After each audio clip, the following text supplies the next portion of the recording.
C'est depuis peu qu'on a autant de start-up dans le domaine de la santé, surtout quand depuis la réunification des deux régions, on commence à avoir un flux important, avec depuis 3-4 ans vraiment une forte coopération avec les CHU, avec les centres anticancéreux qui sont très moteurs.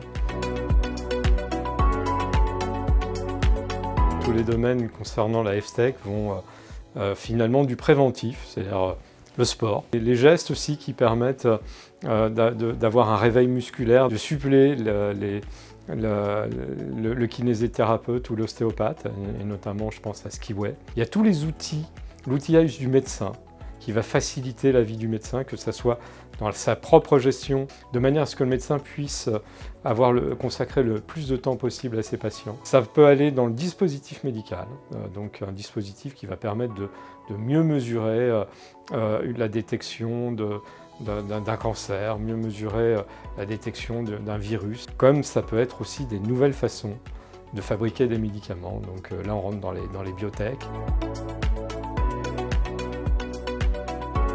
Dans l'accompagnement, on est un peu comme les médecins généralistes. On a l'ossature pour accompagner tous ces projets, c'est-à-dire l'ingénierie financière, la stratégie marketing, la stratégie juridique. Par contre, on ne peut pas être omniscient, et l'enjeu dans ce cas-là, c'est de pouvoir se greffer un écosystème, un environnement d'affaires, un environnement juridique, d'établissements qui vont aussi tester des innovations, donc je pense notamment au centre anticancéreux, au CHU, pour amorcer notamment des essais cliniques, de manière à ce qu'on ne soit pas isolé dans l'accompagnement.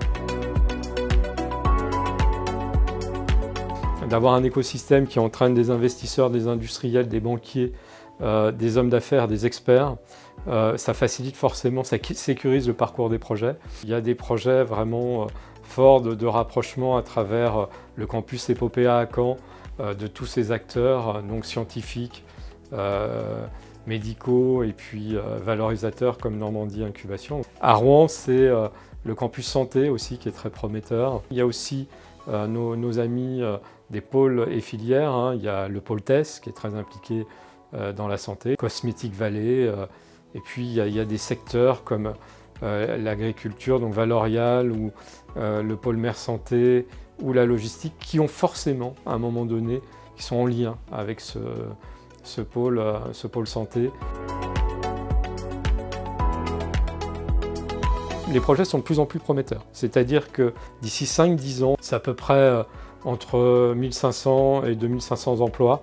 Les acteurs se connaissent, ont envie d'aller dans le même sens. Plus cet écosystème sera mobilisé et plus la Normandie aura la capacité non seulement d'accompagner ces projets endogènes, c'est-à-dire ceux qui naissent en son sein, mais aussi d'être attractif pour des projets extérieurs à la Normandie. Par contre, il ne faut jamais se satisfaire de ça, il faudra avoir des projets ambitieux, répondre à des appels à projets très structurants, de manière à pouvoir se démarquer de ce qui se fait au niveau national ou européen.